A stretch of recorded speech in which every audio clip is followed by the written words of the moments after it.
This is going to be our second video lecture for our online day before Easter break on March 28th. And in this video, I am going to introduce you to the objectives in Chapter 30 and cover just the first objective. So this chapter covers the financial crisis and talks a bit about financial panics and unconventional monetary policy. Here are the objectives for this chapter. Objective 1, the one we're going to cover in this video, is to understand how a financial crisis can happen and why they are difficult to predict before they happen. To be honest with you, it's a bit of a mystery to some economists why financial crises happen. After all, people should be rational and shouldn't continue to buy a financial asset when it's fundamentally overvalued. So we'll talk a little bit about herding behavior and I guess what Keynes called animal spirits. Objective 2, which we're going to cover in class when we return from Easter break, is to understand why financial crises lead to more serious recessions than typical types of crises in the economy, and what new unconventional policies were developed to help the economy through the Great Recession of 2008 to 2009. So we've already covered the three tools of conventional monetary policy, and the Fed created some new unconventional monetary policy tools during the financial crisis to do everything that they could to help the economy avoid a continued deep recession or potentially even a depression. And then the last thing we'll talk about in this chapter is we'll discuss the pros and cons of regulating the financial system. Talk a bit about Glass-Steagall and how the effectiveness of that policy eroded over time. Talk a bit about the Dodd-Frank regulation that came out of the reaction to the financial crisis and the things that happened in both commercial banking and investment banking in 2007 through 2009. Dodd-Frank was passed in 2010, and there's recently been a rollback of provisions in Dodd-Frank. We'll talk about those as well when we talk about Objective 3 together in class. So here's a more detailed look at the objective for this video lecture, where we're going to understand how financial crises happen. The things I want you to understand are the difference between risk, which is just part of living, right? The idea is to minimize minimize risk by diversifying to some degree. That's true in life, and it's true in finance and economics as well. And the difference between the risk that we sort of expect on a day-to-day basis and what's called systemic risk. Okay, so I'll define some systemic risk for you. We want to learn a little bit about the role of speculative bubbles. Okay, and we're going to talk about extrapolative expectations and how those can contribute to speculative bubbles. And when bubbles burst, entire classes of financial assets, their prices and value can fall all at the same time. And if people have a heavy exposure to those assets, they can become insolvent. Financial institutions can become insolvent as well as a result of the bursting of financial bubbles. So one thing that can make a financial bubble and the bursting of that bubble more dangerous is if people have borrowed a lot in order to purchase the asset whose price is falling using what's called leverage. So I'm going to teach you guys about leverage. And so we're going to learn how leverage and herding behavior together can really create systemic risk in the financial sector. So kind of getting back to systemic risk up here. Okay. We're going to, as I go through this, and this is going to be intermingled in the discussion, I'm going to talk about how each one of these topics is related to what happened in 2007 through 2009. And at the end of this, what we'll do is I'm going to show you two videos. One that describes a very early financial bubble in tulips, and I'm going to show you a video which describes what happened in the run-up to the financial crisis in 2007, 2008, and you can compare those two, the description of those two financial crises, and ask yourself how much things have really changed over the centuries. So here's a definition of risk versus systemic risk. So systemic risk, unlike the risk that we all expect to take every day when we get up and we drive to work in our car, we invest money in the stock market, etc. We try to minimize the risk when we drive to work in our car by wearing our seatbelt and making sure we're well rested before we get in our car, and making sure our car is safe to drive, etc. When we invest in the stock market or put our money in bonds, we try to eliminate risk by diversifying the portfolios that we hold. We don't put all our eggs in one basket, as my grandmother would have said. Okay? Systemic risk is a type of risk, though, that can build up in the financial system that you can't diversify away from. So systemic risk is a danger in the financial system or the economy as a whole when financial institutions are integrated and they're leveraged, and therefore they're subject to common shocks. So a shock to the economy can have a detrimental impact on all of them as a group. And if we know that trust in financial institutions is so important for the health of the economy. We've talked about that. We've learned about that. So if financial institutions are integrated and leveraged and there's a shock to the economy and it puts the entire financial system at risk all at the same time, and people lose confidence in financial institutions and financial institutions lose confidence in each other, then we can be in for a very big crisis indeed. That's systemic risk. Okay, risk, the risk that we're all just expect to take every day, is a situation where one is exposed to the possibility of harm or loss. And so, like I said, in finance, the goal is to basically diversify your asset holdings to minimize your risk.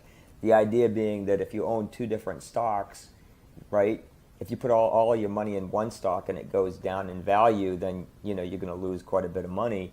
If you take your money and put it, say, in two different stocks, well, maybe when one goes up, the other one goes down, so that you can offset your loss on the one that goes down because the other stock that you're holding on to, the price of that stock has gone up to offset your loss. And so you're minimizing your risk by diversifying your portfolio. But I want to be clear, systemic risk cannot be diversified away. It's systemic. It's built into the system in some sense. So here are two definitions that I think are important as we apply these concepts, particularly to the housing crisis and the financial crisis that ensued afterwards. Securitization is a process just in general through which an issuer combines and repackages financial assets. So some financial institution is going to have financial assets and they're going to repackage them. They're going to combine them together, they're going to repackage them, and they're going to market tiers to investors. And these different tiers are going to have different levels of risk. Okay? So mortgage-backed securities are just one example of securitization. These are also called financial derivatives because they derive their value from other underlying financial assets. And the pricing can be quite complicated. So, during the financial crisis, it was difficult for the government and for financial institutions to figure out what some of those toxic assets that were created were actually worth. And that's just more uncertainty in the financial system, which erodes confidence in the financial system. So a mortgage-backed security, which was behind the most recent financial crisis, is just one example of securitization. Basically, what banks did was they took mortgages and they combined them into one big pool. So they'd buy up mortgages from all of these different banks, right? Fannie Mae and Freddie Mac are out making loans. I went and got a mortgage from Bank of America. Somebody else goes out to their local regional bank, and they take out a mortgage, and all these mortgages, they all get purchased up, okay? And they get thrown in this big pool, and all this money is coming in from all these different mortgages. Some of the mortgages are riskier than other mortgages. So as the money comes in, people who buy a slice of this pool of mortgages, right, who have bought into a very safe tier of these mortgage-backed securities, they get paid first, right? And if you have invested in a less secure tier of this securitization, these mortgage-backed securities, then you get paid last, essentially. So the mortgages are combined into this pool, and the issuer then can divide this pool up into smaller pieces based on the individual mortgage's risk of default, and then they can sell those little pieces to investors based on the return that investors are looking for relative to the amount of risk that they're willing to take. Okay. Now, what happened during the financial crisis is that there's a whole story behind this where, the hot thing in the late 90s was investing in emerging markets. And then we had a financial crisis in emerging markets, and there was this sort of what we like to call the global pool of money, and it was looking for another safe investment. So now that money tends to come to the United States and go into U.S. Treasuries. But the Fed was cutting interest rates after that recession in the early 2000s that we saw in the last video when we looked at the history of the yield curve. And that, investors didn't like that really low rate of return that they were getting on U.S. government bonds. And so what they did was they said, well, we've got to think about a way to get a safe investment with a reasonable rate of return. How about securitization in the mortgage market? And so they created these new assets. There was a lot of money. This whole global pool of money was out there to finance new mortgages. A lot of people who hadn't thought about home ownership before were taking out mortgages, but they were carefully vetted by the banking system. And eventually, banks ran out of safe people to lend to. And so they started to cut the standards for making loans and make riskier loans. That's called the subprime market or subprime lending. And then all of a sudden, people started to speculate in housing. You've all heard of flip this house, right? Let's buy a house because housing prices are going up. I think they'll continue to go up. If I buy a house and I hold on to it for 6 months, maybe I can sell it for a profit. That drives housing prices up too, right? And it creates an illusion that you have wealth because you have more equity in your house. And it really created this financial bubble in housing prices. And maybe I'm getting a little bit too far ahead of myself because I'm sure there's some other slides that deal with these issues. So let me move on to the next slide. What I want you to know is that there was a big crash in housing prices ultimately based on the story that I was just telling you. There was a decline from the peak of about 33.5% peak to trough in housing prices. That had a huge impact on the solvency of both households and banks, as I'm going to show you in a minute when I walk you through the idea of leverage. Okay, so here we go, the role of leverage and herding in a financial crisis. So, herding behavior is basically when we follow the crowd, right? And we have these extrapolative expectations. Housing prices are going up, they've been going up. I see all my neighbors, investing in buying a new house or investing in a rental property or buying a vacation home, and they're flipping houses and they're making money off of it. And I'm extrapolating into the future, extrapolative expectations which aren't necessarily rational, that this trend is going to continue and I want to benefit from it too. So I see everybody else doing it, they're benefiting from it. I'm going to jump in and I'm going to do the same thing. Okay? So that's sort of herding type behavior, which can lead to these asset prices that are no longer based on fundamentals. These high asset prices are based on extrapolative expectations, and they're literally not rational. You would think that people on Wall Street or economists would, and even, and normal lay people would fully understand that the house that they're buying isn't worth what they're paying for it. But they don't see this, right, until it's too late. Financial bubbles are really easy to identify after they pop, but they're much more difficult to identify before they pop. What can make this herding behavior and the bubble that's associated with it even more dangerous? Well, when leverage is used in order to finance the purchase of these assets, which are overpriced. So leverage is the practice of buying these assets with borrowed money. Okay. So monetary policy can help encourage the development of bubble. I've talked about this. I mean, basically there was this global pool of money, cut interest rates with monetary policy after the recession of the early 2000s. This global pool of money really didn't want to invest at such a low interest rate. And so, this money just poured into these new mortgage-backed securities, right? And developed this new market, which really took off, where investors didn't see the systemic risk that was building up. They believed that not all housing prices in the United States or globally could fall simultaneously. So really this securitization, where we're combining all of these different mortgages, was meant to diversify risk. And of course it does diversify risk if there's no systemic risk, right? Some people are always going to default on their mortgages, but if you get a whole pool of mortgages that you're drawing money from, hey, when one person defaults on their mortgage, another person's going to pay their mortgage. So you've diversified your risk. But if systemic risk spills up in the system, You can have all the diversification you want through securitization. It's not going to help you. And people just didn't see the systemic risk that was building up in the system. Okay? So again, herding, just a formal definition, a tendency to follow the crowd. Okay? And a popular hypothesis, it's one that I ascribe to actually most of the time, but certainly doesn't explain financial bubbles, which I recognize are quite a real thing, is efficient markets hypothesis, which is that random walk hypothesis that I've already discussed in class, right? If people are making rational decisions and they understand the actual value of the underlying value of the assets they're purchasing, that it's hard to imagine how financial bubbles could develop. Why would somebody pay more for something than it's fundamentally worth? So we have to move away from efficient markets behavior or efficient markets theory to herding type behavior, or what Keynes called animal spirits, if you will, in order to understand financial bubbles. Okay, so what I'm going to teach you now is I'm going to teach you how leveraging can magnify your gains from an investment, or it can magnify your losses. All right? And so what I have here is I have a balance sheet for a bank. This is my bank balance sheet. And on the asset side, I have loans that the bank has made. Of course, we've heard about that. They also have investments, so banks and financial institutions can invest in things like mortgage-backed securities. That's going to be the big thing that we're going to think about here when we think about investments. And of course, they hold on to cash, and those are all assets.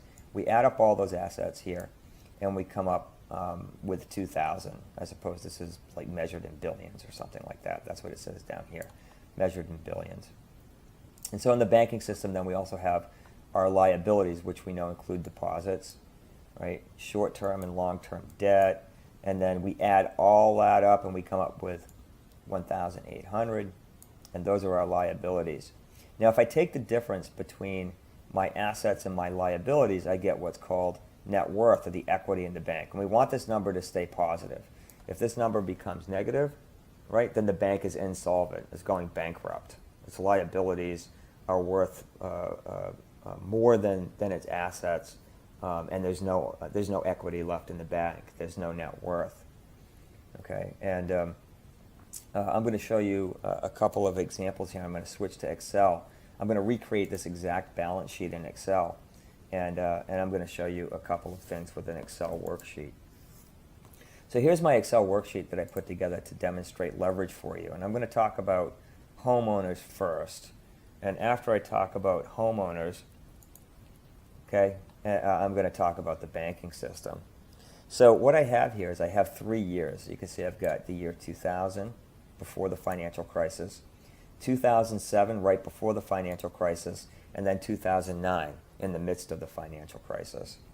And what I have here is I have an asset that the home is buying. So when I bought my house, I leveraged.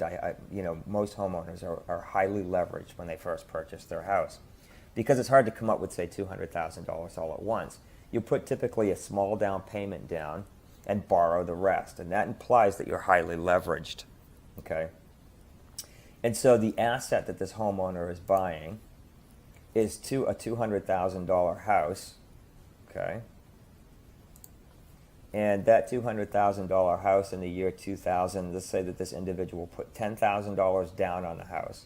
That means they've got equity that's worth $10,000, and they had to borrow the difference. The $200,000 minus the equity they put into the house is $190,000. That's right here.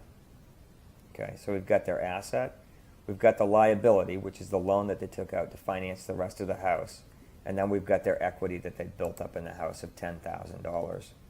How highly leveraged is this homeowner? Well, what do we mean by leverage?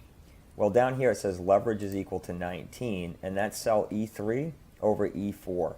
So E3 is my liability, and E4 is my equity. So you take the ratio of your liabilities to your equities to figure out how highly leveraged you are. Okay? So it's liabilities. Okay, it's liabilities over equity. So in terms of your liabilities, if your liabilities are large and your equity is relatively small, then you're very highly leveraged. Okay? In other words, you're borrowing, 19 times more than you're putting in terms of equity to support your assets. That's basically what it means, okay? So you're highly leveraged. Now, if you look at this, all of these three balance sheets for my homeowner are the same. I haven't changed anything yet. I am going to change these asset prices in a minute. I'm going to allow the value of a home to increase in 2007 and then crash in 2009. We're going to see what happens to the homeowner.